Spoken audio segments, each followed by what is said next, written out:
Good evening, everyone. My name is Carrie McNabb, and I'm a coordinator with the Alberta College of Family Physicians. Thank you for joining us tonight, our webinar. This is a two-part interactive webinar series. It's called 2020, Crisis and Opportunity for Physicians. Our virtual keynote for this two-part series is going to be Dr. John Van Aerde, who's going to guide us through both sessions, tonight's and Thursday night sessions. I'm going to go over our intro, some housekeeping that we need to do. I'd like to start things off with a land acknowledgement. The Alberta College of Family Physicians would like to begin by acknowledging that we are on the traditional lands referred to as Treaty 6, Treaty 7, and Treaty 8 territory, and all of the people here are beneficiaries of this peace and friendship treaties. Alberta encompasses the traditional territories of many Indigenous peoples, including the Cree, Saulteaux, Niitsitapi, Blackfoot, Métis, and Nakota Sioux peoples who have called this area home for many generations. I'd also like to, for those of you who missed John's video bio that was attached to your introduction, we are very lucky to have a speaker like John with us today. He has a load of experience and important insights that he's going to share with us tonight. We'll move into his disclosure, which would, again, this program receives grant funding from the Alberta College of Family Physicians and the College of Family Physicians of Canada. You'll also have moderators with you tonight. So that will be myself. You will hear from Nikita McEwen, who is another coordinator with the college, and Susan Wong Armstrong. We'll have an additional staff member assisting us on Thursday night, who will be Lindsay Rankin. We are all full-time employees of the ACFP. Again, our disclosure of financial support. This is made possible by the ACFP and also the College of Family Physicians of Canada. Going into our next slide, this series is called the ACFP Check-In and Check-Up webinar series. This series is being put together and curated by our Virtual Education Planning Committee. This committee has put together the subsequent few webinars and upcoming webinars based on needs and requests from our members. So we are very excited to be putting these forward and making sure our processes meet the needs of our members. If you'll all notice, there are some housekeeping items in the chat box. This webinar is being recorded. We're also collecting attendance for future certification purposes. So if you will please click on that survey link and enter your full name to receive your credit. The evaluation for this webinar will be going out via email after the session is over. It will be going to the email address that you entered upon registration. There's a couple other housekeeping items in the chat as well. If you have any questions, please feel free to let us know, and us moderators will make your process smooth and seamless. Now that I've gone over the housekeeping items, I'm going to pass this over to our host for this evening, Dr. John Van Aerde. Yes, good evening, Alberta. It's John Van Aerde calling. My friends call me Johnny, and it's good to see all of you, except I really don't see anybody. So I would like you to switch on your video cameras, because one of the reasons why we fatigue so easily when we go on Zoom is because we don't see human faces. We don't see any body language. We don't see any movement of hands. So I'd love, if you have the bandwidth to do that, I would love to see your faces. The only reason why you shouldn't turn it on is, of course, if you're ready for the night and you're not dressed or something like that. But normally speaking, it's still early enough to do that. My name is John Van Aerde, and actually, believe it or not, I did live in Alberta for 26 years and worked in Alberta for 26 years. I lived in Edmonton and worked there in the neonatal program, and I'll talk a little bit more about that in a moment, because it is actually part of the storytelling of some of the issues that we will be talking about in the next little while. But before we start that, and I still see so many screens that are black, before we start with our interactive workshop, because this will not just be a talking head webinar, before we start, for those of you who, if there's still a few of you left who aren't familiar with Zoom, if you look at the bottom of your screen, there is a bar. And at the very left side, you will see something called mute. If you click on that, you're either mute or unmuted. And what you will see is a red microphone on your image if you're muted. Next to that is the video. So for those of you who haven't found yet how to turn on the video, that's the one that you should be clicking. We go a little bit to the right. You see participants, 36 people in the room right now. There are 168 that have registered. So if you click on that, you actually see a list of everybody who is there. And we'll come back to that list in a moment because there'll be something that I want you to do with that. Next to that, you see chat. In the chat box, we can talk with each other all together or with individuals, but mainly what we will be doing in there is give some interactions, some answers and so forth to some of the stuff that we're going to be doing, and also look at it occasionally because Carrie, Nikki, or Susan may be putting messages in there. And I'd like to take 15 seconds here to thank Carrie and Nikki and Susan to set this up and make this work, and being the people in the background who make it all work. So that's really fantastic. Thank you very much. What I would like, and then next to the chat, you will see reactions. So if you want to do some hand clapping or some other things, that's where you do that. But before we do anything else, I would like you to click on participants, and you will see the list of participants. And then hover over your name, and you will see two blue little boxes. One says mute. You could click there as well to mute or unmute you, but I'd actually like you to click on the more button. And when you click on the more button, you see rename. And what I'd like you to do is you can leave your name if that's what you like to be called tonight. You can be called anything you want tonight. So you can name whatever you want. But behind your name, what I would like you to type in is the place you're from. So for example, if you look at my name at the top, it says Johnny Van Aerde Ladysmith. So I'd like to have a little idea where all of you are hailing from tonight. So take a minute, click on more, and then type in where you're from.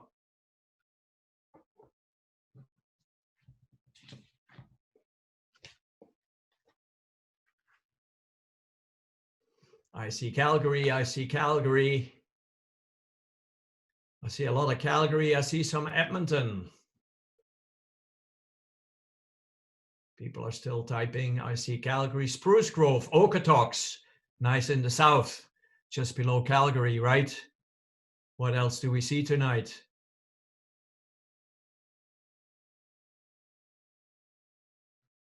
St. Albert.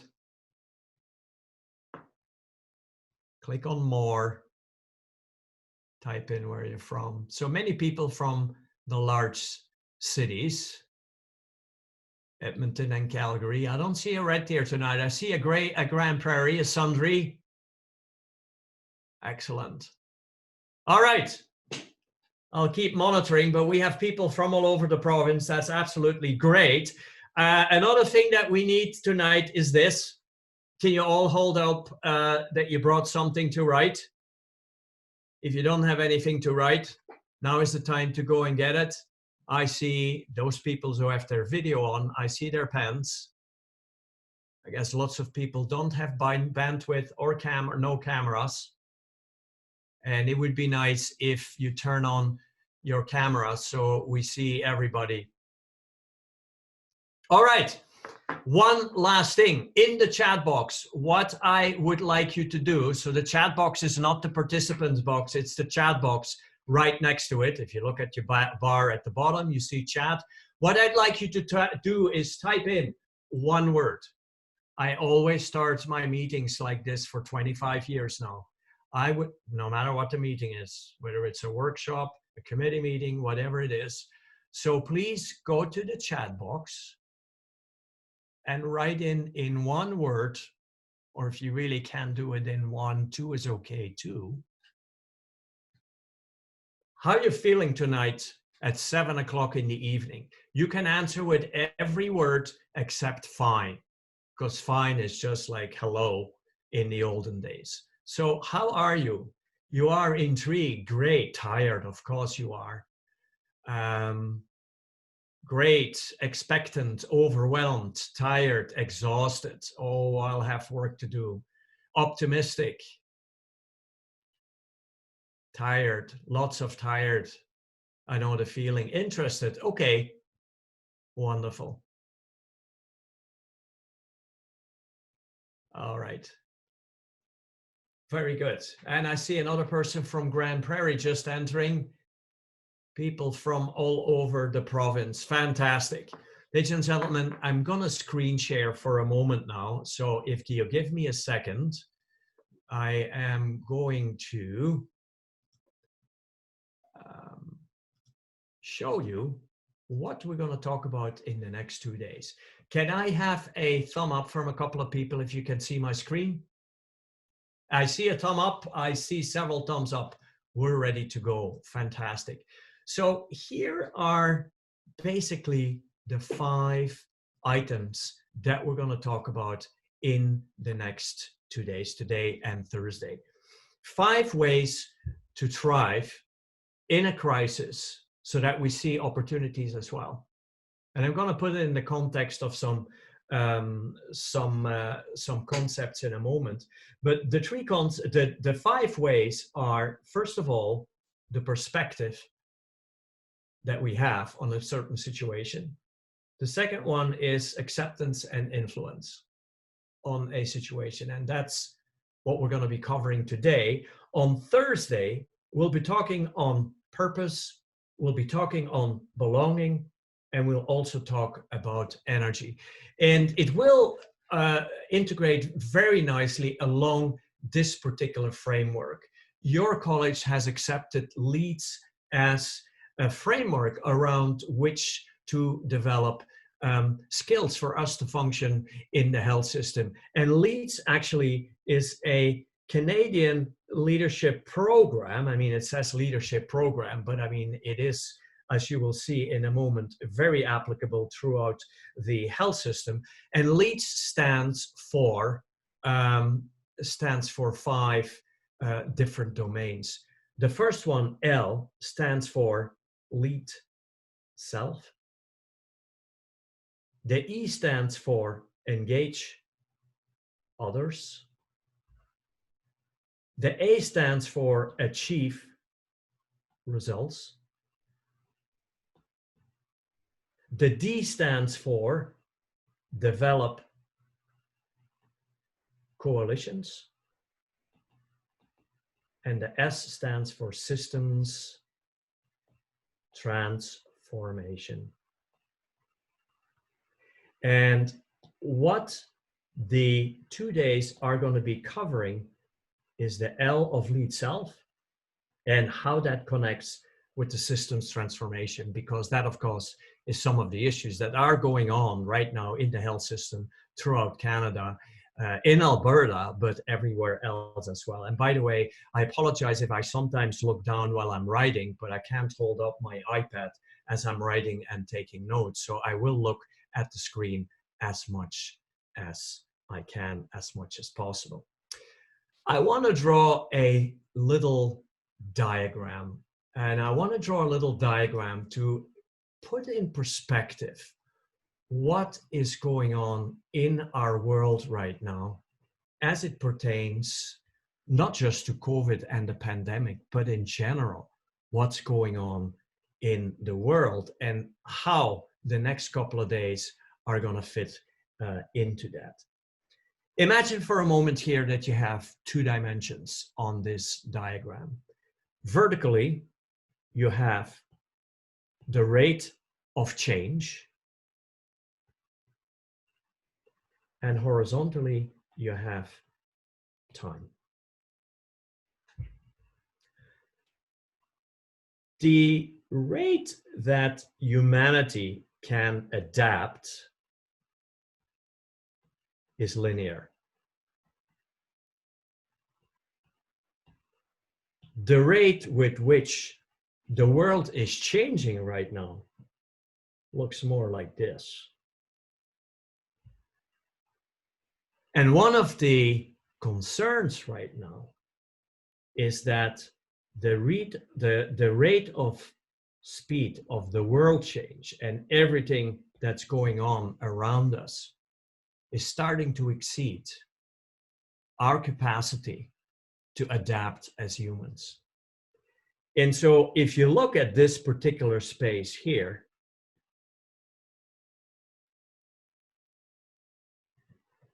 that's a very scary place to be, because at that point in time, you're running out of possibilities, the fear comes in. And so one of the questions and one of the things that I hope to help with in the next 2 days is, can we adjust the slope of the human adaptability a little bit in order for us to prevent fear, to deal with the crisis, and to reduce anxiety? In other words, to re-engage our prefrontal cortex more than we usually do in crisis situations. And systems thinkers, and that's where the S of systems transformation comes in, system transformations would ask themselves, rather than looking at a situation with fear and with anxiety, if we're able to play with this slope here, the systems leaders will ask themselves, what else is possible? What else is possible, rather than, this is a situation for me and I'm going to react and that's the way it is. And let me tell you a little story on what else is possible. And it's a story that connects back to Alberta in the mid-90s. And some of you may not remember the mid-90s, and some of you may. We're going back in time to April 1st, 1995. And on April 1st, 1995, Ralph Klein decided to make many changes, regionalized. It was the first regionalization in Alberta. Some of you may remember, we started with, I believe it was 11 regions.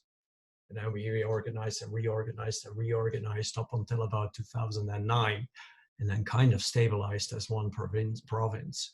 But Ralph Klein had a whole bunch of things. And one of the things that was decided was that obstetrics was going to be closed in the University Hospital in Edmonton. I was working in the University Hospital in Edmonton as a neonatologist, intensivist of newborn babies. And of course, if obstetrics closed, it was very unlikely that there were going to be babies either. Everything was going to move over to the other large hospital in Edmonton, which is called the Royal Alexandra Hospital. I didn't have any role at that point in time. I mean, I was running a research lab. And as the changes were happening, I mean, they had to build a new large neonatal unit in the Royal Alec and build a Lewis Hall Women's Center for women's health. So that all took time. And the person who was in charge of the neonatal unit at University Hospital in '97 said, I have no interest in doing this anymore. You can't build, this is done. And so somebody had to take over. And I was kind of not looking. Everybody else stepped back and I was kind of standing forward. And all of a sudden I was in charge of a neonatal unit that was supposed to close soon thereafter. And here is the story, really. Because all of a sudden, we're starting to wonder what's going to happen with the children who need surgery. All the pediatric services were Pediatric Stollery Children's Hospital, for those who know Edmonton, all of that was in the University Hospital. So we started to talk and influence people to change that neonatal unit into a surgical and cardiovascular neonatal unit. Because what also happened was Winnipeg was closing its cardiovascular pediatric program. Saskatchewan was struggling. Vancouver at that point in time didn't have the surgeons that were required for some of the complex surgery. And we integrated all the cardiovascular neonatal surgery all the way from Manitoba to Vancouver into Edmonton. And then people said, but that still doesn't work well. And to cut a long story short, we integrated all the hospitals that were in Edmonton into one combined integrated neonatal program that still exists today, and had to do a whole bunch of things to accommodate that. But to cut a long story short, the first response of everybody when the announcement came, obstetrics closes, that neonatal unit will disappear, was despair. People were losing their jobs. Neonatologists and obstetricians were looking for jobs outside of the province. And because we re-engaged the prefrontal cortex in ways that we're going to talk about in the next 2 days, we were able to come up with looking at other things that were possible. We basically asked, what else is possible? And you may say, well, you know what? I mean, maybe that doesn't apply to us. You know, we're doing this or we're doing that. The thing though is, we're at a crucial point right now in medicine in Canada, in Alberta, in Ontario, in other places. And people are looking at us as physicians, looking at us and say, what are we supposed to do? And they're looking at us as leaders. As a matter of fact, the latest survey done last month in Canada shows that now in the crisis, since the crisis started, physicians, Canadians now trust doctors more than all other professions in 87% of the cases. And it's kind of interesting that this book, which is going to be released next month by Peter Amgood, who's a Canadian, but actually in charge of an American association of physician leaders, is about to publish this book. And in that he says, all physicians in their ways are leaders. I mean, that doesn't mean in the old control situation or type of model, but people are looking at us as leaders, particularly in crisis situations. So I'd like you to take a minute or 2 or 3 to ask yourself this question. And this is where your pen is going to come handy and your little piece of paper. What I'd like, and you're not going to share this with anybody in your breakout room or whatnot, but you're going to work with that in the next 2 days. I'd like you, if you could, take 2 or 3 minutes each for yourself and write down, reflect for a moment, write down, think of a situation in your life that frustrates you and that you tend to respond to negatively. Think of a situation in your life that frustrates you and that you tend to respond to negatively. Think for a moment, what is it you want? What are you doing right now to get it or to change it? And finally, how is that working for you? So take your pen, piece of paper, situation in your life that frustrates you, you tend to respond to negatively. What do you want? What are you doing to get it or change it? And how is that working for you? 2 minutes.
30 seconds.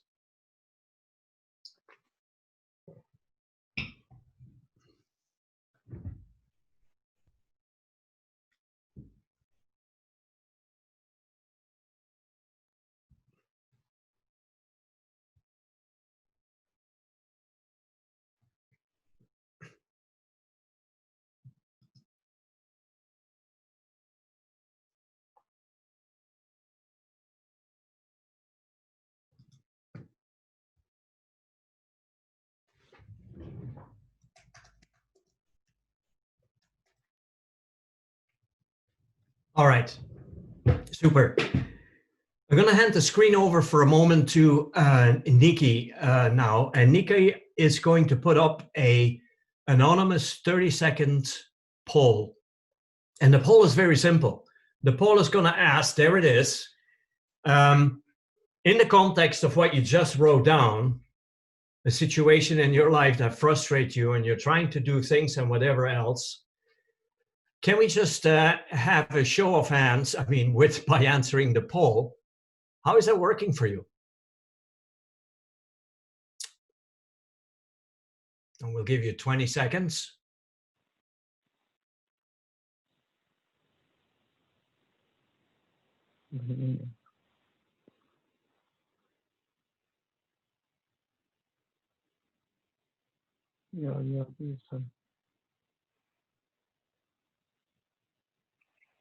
And 10 seconds.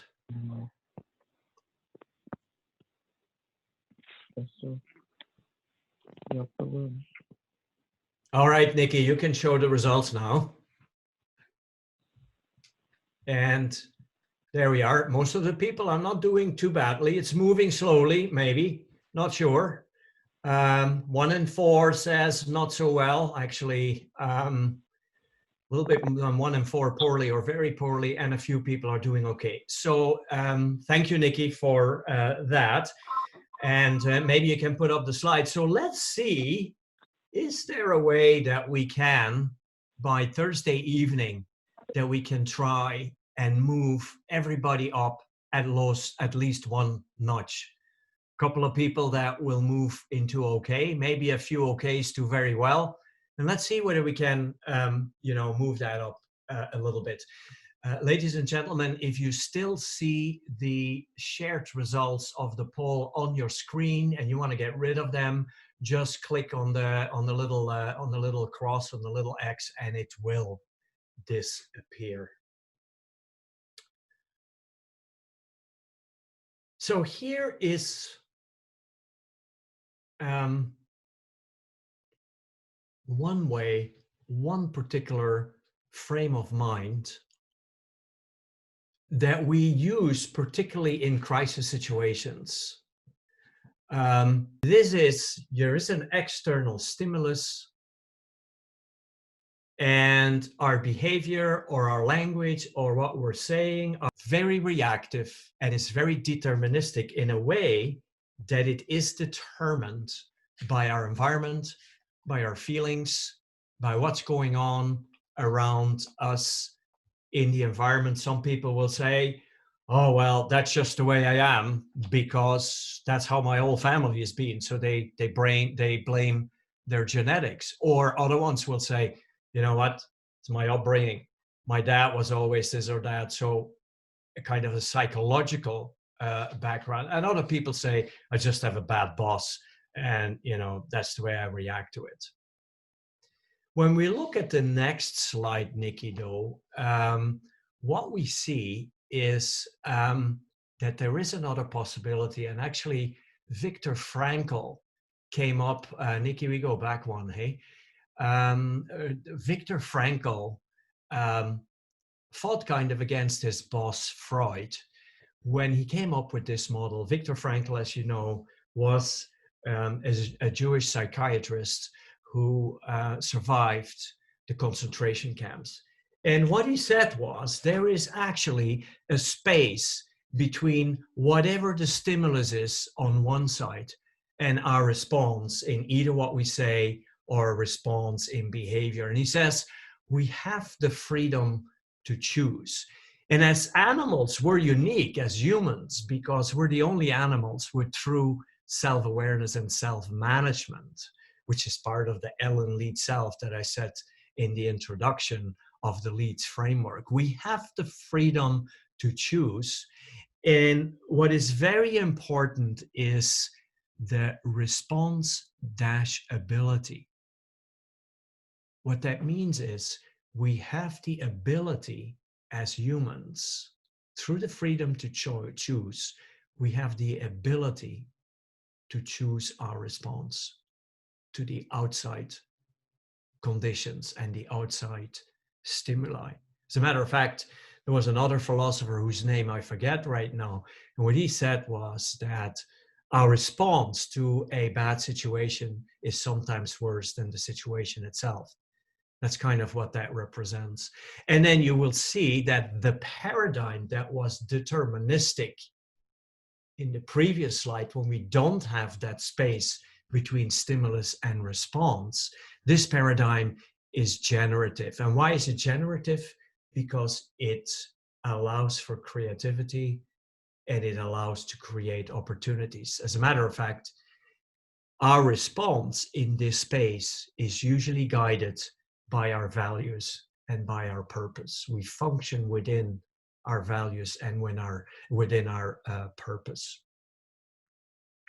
Whereas the previous paradigm was reactive, this one is proactive. Proactive, not necessarily as in the business management world where you take initiative. No, it is in the sense that you have the ability to respond. And that's reflected often in our language, even as Nikki will show in the next slide.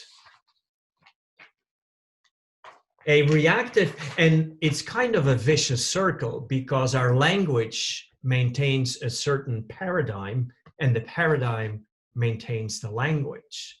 So if we, for example, look at reactive language that we might hear around us regularly, the reactive way of saying, that's just the way I am, when we click in the proactive way, what that could sound like is, I choose a different approach.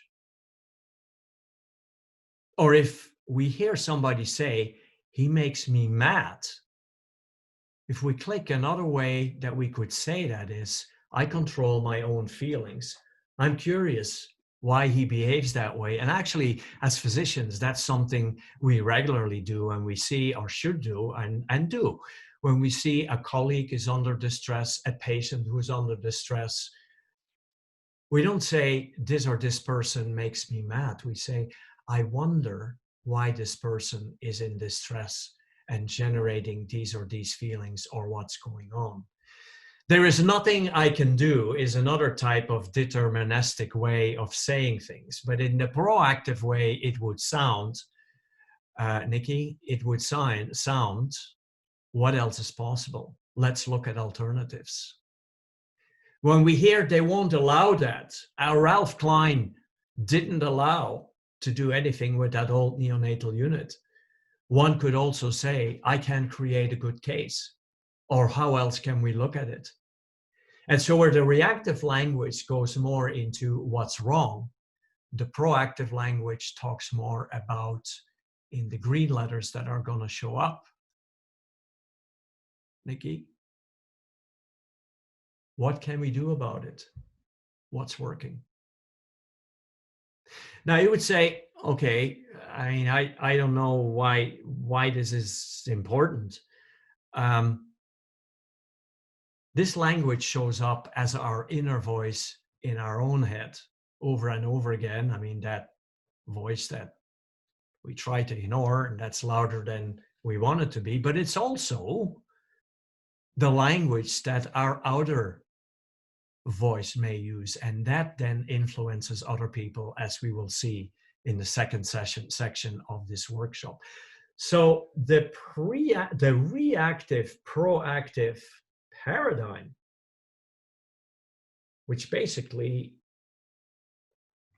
deals with our self-awareness and our self-management, influences the language not only in our own head, our inner voice, but also the language of our outer voice. And of course, that's a vicious circle because the language influences our world and our world influences our language. Nikki, I wonder whether we can get the next slide for a moment. What we're going to do in a moment is we're going to go into breakout rooms. But what I'd like you to do, just to make sure, is take your pen for a moment. Take your pen again and just write down the questions in very briefly, just in short style, because you won't see them in the breakout rooms. But the questions are very simple. For proactive people, what do they sound like? What do they look like? And how do you feel around them? You have a little bit of an idea what they are like, because I gave you some examples of the language and of the choice that they make between stimulus and response. And the second set of questions is around reactive people. What do they sound and look like? And how do you feel around a reactive person? Now, here is how we're going to do it. We're going to break up in breakout rooms in a moment, and I'll explain. Don't worry, it's very simple. But the people who end up in the rooms with even numbers, 2, 4, 6, 8, 10, 12, they will deal with the two questions around proactive people. The people in the odd number rooms, 1, 3, 5, 7, 9, 11, they will deal with the two questions around reactive people. Nikki, maybe you can put me up again on the main screen, please. So we're going to go into, there are right now among us about 55 people. So we're going to go into breakout rooms of probably about 4. And what you will see all of a sudden is you will see a blue box pop up that says breakout room. After you click, there'll be a delay of a couple of seconds, and then you will be in the room with 3 or 4 of your colleagues. So we're going to send you into breakout rooms very shortly, and the odd number breakout rooms, and you see that, you see the number of your room. The odd ones are going to talk about the reactive questions. The even ones will talk about the proactive. What I'd like you to do in your room is please designate one person who will take notes, but the notes are going to be only a few words or maybe even one sentence around what the conclusion is around the two questions that you will be talking about. We won't give you a lot of time, only about 6 seconds. 6 seconds would really be a lot. Only about 6 minutes. So that means you all each have about a minute to talk or whatnot, and then a minute to close. What Nikki will do is every 2 minutes she'll give a little warning, just saying there's 2 minutes, 4 minutes left, 2 minutes left. And then all of a sudden you will get a notice saying that the breakout rooms will be closed. However, when the breakout rooms, when you get that message, you still have 60 seconds to say goodbye, to finish your notes, to do whatever it is you have to do. So you don't have to get right out when you get the message they're going to be closed. So in total, you'll be gone for between 6 and 7 minutes. So what do reactive and proactive people look and sound like? How do you feel around them? Odd is reactive, even is proactive. Nikki is going to assign the breakout rooms now, and then we'll be gone. I'll see you back in 6 minutes. And I think everybody is back. Yes, everybody is back. And unfortunately, one person had to disconnect because he had very poor internet connections tonight. So there we are. Wonderful. Just a show of thumbs and whatnot. How did the conversation work? Just as a process, not as content. I see thumb, I see thumbs, I see thumbs, I see thumbs. For those people who I see electronic thumbs as well. For those people who don't have their camera on. Very good. Thank you very much. What I'd like to do is, so we're first going to we're first going to look at what the people said in the reactive groups. And so what I'd like to do is to invite the people who were going to take a few notes, if they please could write in the chat box a few words or a sentence or something in the chat box on what they talked about in the room, i.e., I assume you talked about what do reactive people sound like, what they look like, how do they make you feel. So write one or two, one sentence or a couple of words or something in the chat box, only the reactive people that were taking notes, please. And for those of you who want to follow as well, click on your chat box. I see reactive people look and sound negative. Resist change. Interesting. Yes. Anticipate they will always get their way. So hard for them to imagine other options, right? They don't see what else is possible. And I mean, that may not be necessarily their own doing. They may just be in so much in the moment, adrenaline and cortisol, that they can't even see it. Energy vampires. Oh, so true. Suck up the energy, right? And that's something we're going to talk about in the second session on Friday quite a bit as well. Energy vampires. I like that. And I hope you allow me to use that word in the future. Prone to emotional outbursts. They sound impatient. Often they do. Angry, negative, realistic, difficult.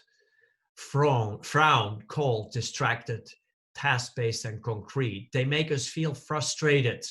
Chain reactions of negativity that breed more negativity. They sound negative, they drive you down, unpredictable. It negates better opportunities. Again, what else is possible? We can't see it. They like orange makeup. I had to think for a moment what that meant, but yes, they may well like orange makeup. Haha. Sound loud, bring sense of doom and gloom. Frustrating to deal with, inhibit productivity, and they are hard to be around because they suck the energy and don't see the possibilities. And we don't want to be around. Vicious circle, making us feel anxious. Wonderful. Thank you for that. A great summary. Thank you for that. I guess you know what's coming now. I'd like to invite the note takers of the proactive groups and see what they have to write in the chat box. What do proactive people feel like, sound like? How do they make us feel? Energetic. I like that. Lots of ideas.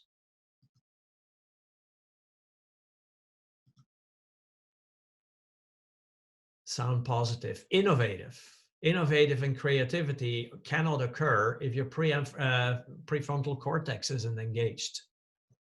Inspiring. Looking for opportunity. Energize. Explore opportunities. Give hope. You want to be around them. They sound calm, collected, collaborative. They look engaged and open. They listen more than they talk. So important. Listen more than they talk. They don't feel like a victim. And indeed, that's one of the things with the reactive people. Everything else is happening to them. Everybody else is doing things to them. And of course, the more you are in that frame of mind, you will actually find facts that will reinforce and reaffirm your mental model. Oh, not the victim, they are the victor. Ah, interesting, because that's something we will talk about on Thursday evening, the difference between a victor and a victim. Grounded planners, mindful, prepared, ready for anything. They listen and step back and see the big picture, allow one to feel optimistic and lead. You know, I want to stop for a moment on this big picture. This is so true, because when we're in a crisis, we try to just deal. We only deal what's in front of us. We don't even see the dangers that are at the side. We deal what's in front of us. And what system leaders do with their adaptability, and physicians do as well. I mean, we do that all the time when we deal with patients. Certainly as GPs and internists like myself for babies, you don't look at one organ.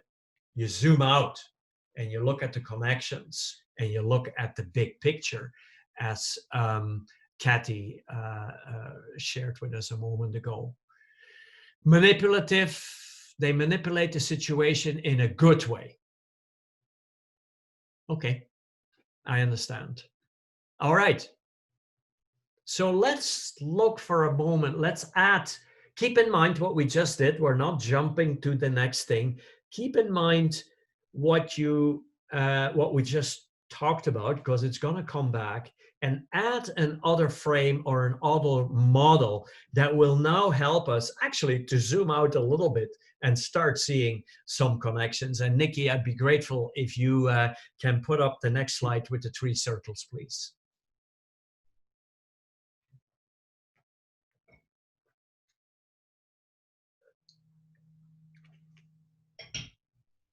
All right, there we are. Ladies and gentlemen, you see 3 concentric circles. Inside of these 3 circles are all the things that are of concern to us. And we'll look at that in a moment and kind of divide it up a little bit.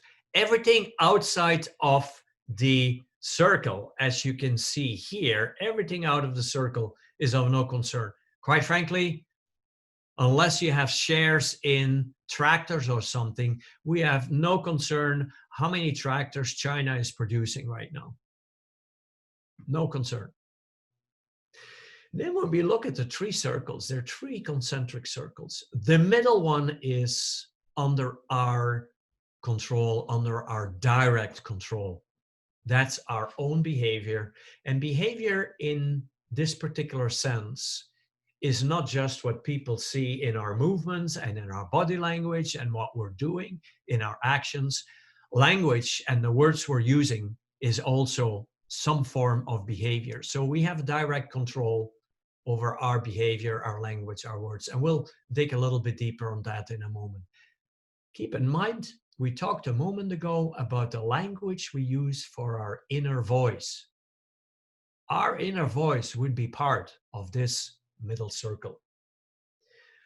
When we click on the next circle, that's the circle of no control. This is beyond our control and our influence, and we can choose to pivot and punt and let it go when we have no control over that. But the very important circle, or the second very important circle beyond the control one, is the middle one. And when Nikki clicks on that one, we see that's the circle of influence or indirect control. That's how we influence others. Some people who could say that's part of informal leadership. And that is a lot of the world that we influence by our behavior and our words and our outer language that others see and experience. So it's kind of starts with the self in the middle, right? The control, self in the middle, direct control, own behavior, own language. And then the next concentric circle goes a little bit bigger. I mean, it's the influence that we could have, the indirect control. And then beyond that, there is, no control. And if I may make an analogy just for a moment, if you remember the story about the neonatal program in Edmonton and the neonatal unit that was going to be closed, I was initially in the middle, direct control, by saying, oh my God, this is closing. I'm looking for a job somewhere else, which I did. And that was the inner circle. When I started to change the voice, I started to see opportunities and what else was possible. And as my inner voice and my inner language started to change, I was able to influence those around me as well. I mean, believe me, there were a lot of people to be influenced in the region, in the hospital, between the hospitals that weren't working nicely together at that time, in the government and so forth. So that's kind of how you have to look at that. And that was something I didn't have control over. I mean, Klein had said obstetric is closing, and it did. And I had to let that go and work with what there was. So if we click on the next one, Nikki, what you will see is that if we let the circle of no control, if we let the outside environment, our feelings and so forth, if we let that influence our thinking, our language, it actually compresses those two inner circles and we have less opportunities to actually accomplish anything. It's an energy drain. That's a word that came back in the chat box a couple of times because this is the reactive model, and you start feeling like victims. And again, very good work in your chat rooms, in your breakout rooms, because the word victim and victimization came back a couple of times as well. So if we look at it the other way, and Nikki can do that in the next slide, what we see is there are ways to actually increase and enlarge the circles of indirect and direct control, because we have the choice in how we react and act in that space where we have the freedom of choice, where we are aware of our mental models, of our old thinking, of how we have been influenced by previous events and so forth. And then come back to, okay, what's the purpose not only of ourselves, but of what we're trying to accomplish? And what are my fundamental values within which I'm going to push these two circles out? This is a very powerful model if you combine that with the freedom to choose that we talked about a few minutes ago.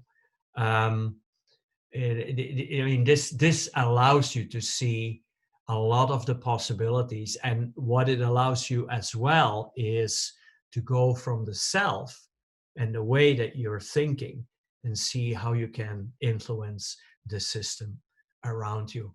So let's do a little exercise to see how we can put this in practice. And Nikki is going to put up a table, and that table will go with 4 polls, 4 polling events. So I've put up a table here just to kind of talk and explain a little bit the difference between control, influence, and no control. So think for a moment, think for a few seconds, budget cuts.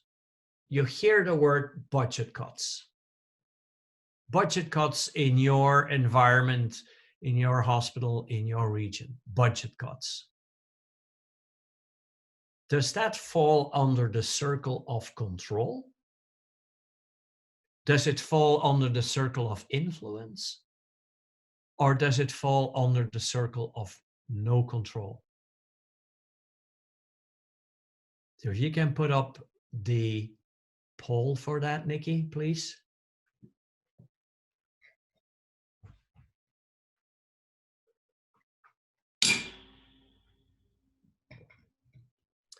So please answer what you think where it is. Budget cuts, control, influence, no control.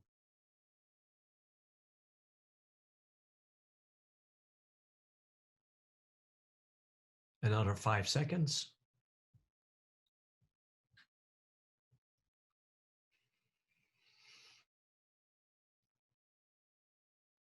And there we are. 2/3 think that it can be influenced, and that's rightly so. 1/3 thinks, yeah, a quarter to a third, you have no control over it, and a few people think you have control over it. And of course, you can have control over it if you're the person managing the budget. I mean, you can have control over it. I mean, it's of course situational, but very often we can influence it. And the point I'm trying to make with this particular budget cuts issue is that depending on what the situation is, it can actually end up in each of the three boxes. Yes, there are situations that you have no control. If the federal government decides to cut back somewhere, let's say in the army or whatnot, we're not going to have a lot of control over that. We may be able to influence through our MP or something, but no control. So let's stop sharing that, Nikki. I'll stop it here. And the next question now is commute time. So commuting. Big issue usually, not so much now. Is that something that's under your control, under influence, or no control?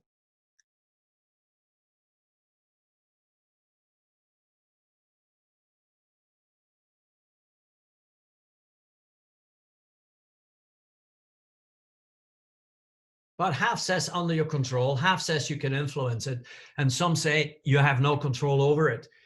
And you know what? Again, it's right for everything. I mean, I was in a situation in Edmonton a couple of years ago where I had absolutely no control because I was in a car of the LRT. The LRT broke down between stations and I was stuck for an hour, whether I liked it or not. And there was nothing much I could do about it. However, when the canal bridge was being repaired, I had a choice to take another road. And I was able to influence it in other ways as well. So I'm not going to touch this, Nikki. I'll let you do that. What about happiness? Control, influence, or no control?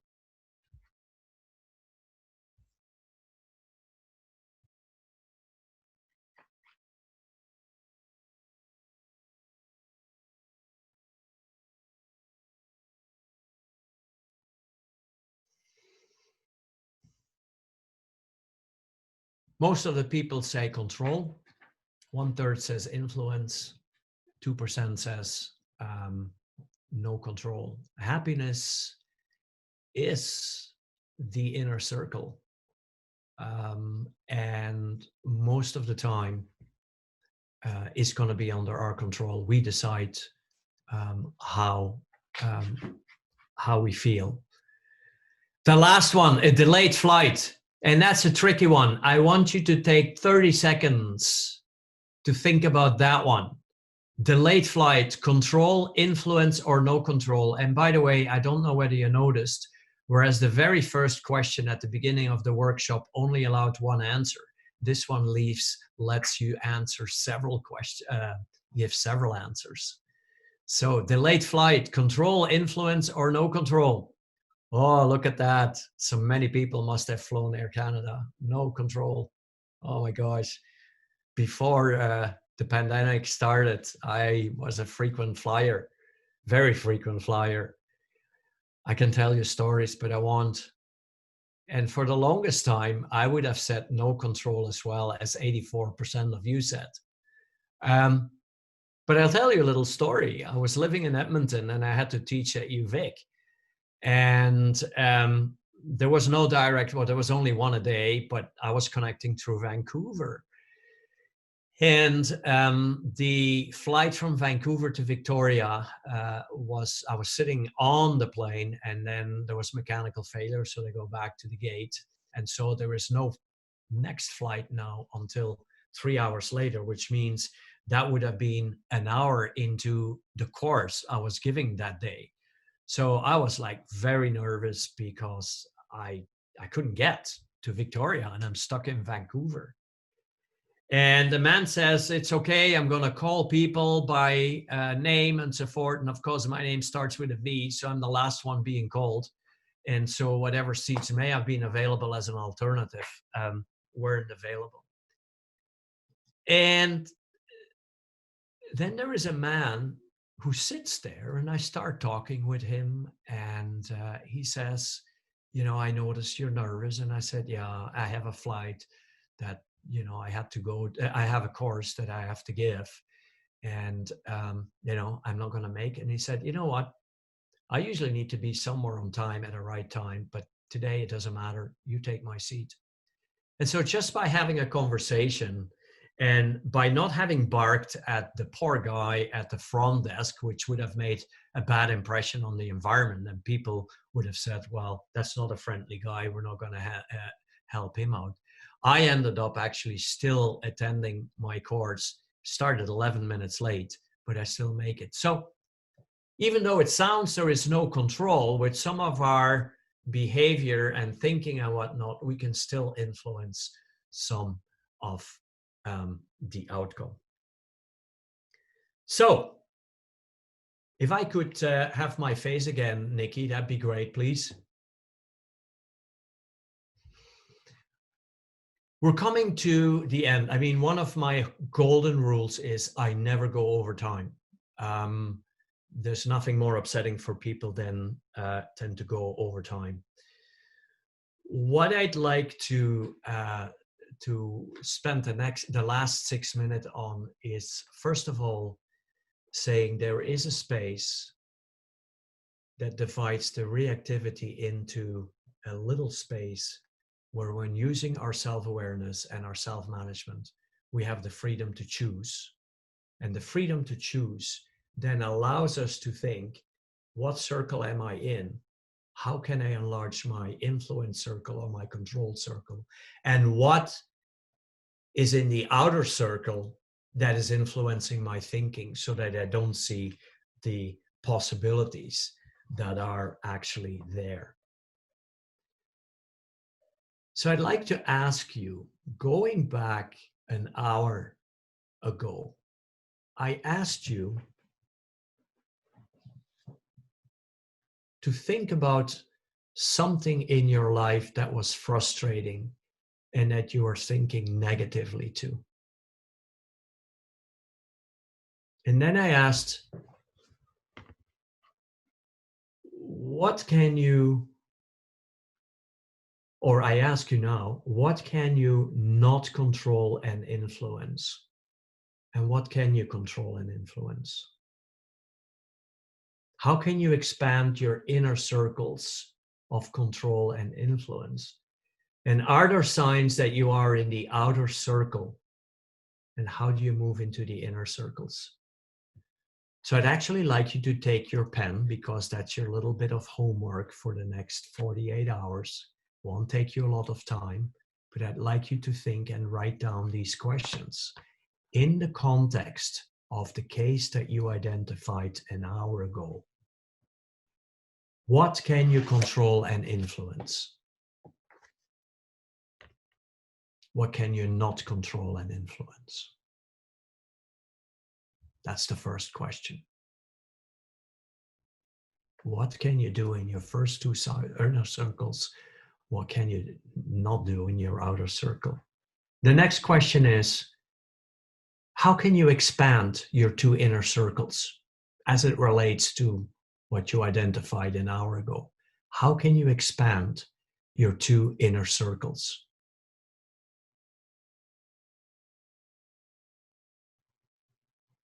And the reverse then is, I mean, if you have the outer circle compressing the inner circles, are there signs, and if so, what are they, that you are operating too much in the outer circle?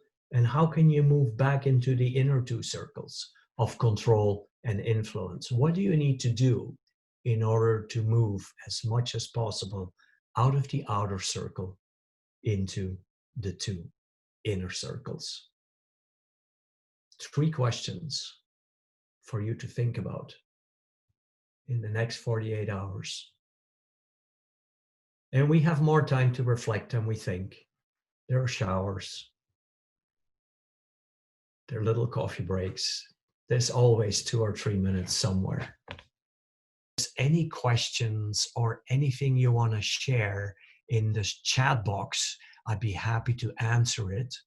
And we will stop at 7:15 or 8:15 your time. any questions, any comments, anything you want to share. And I'll just wait a minute because this is not like iMessages where you see when somebody is typing. I don't see that here with Zoom. 2 new messages, it says.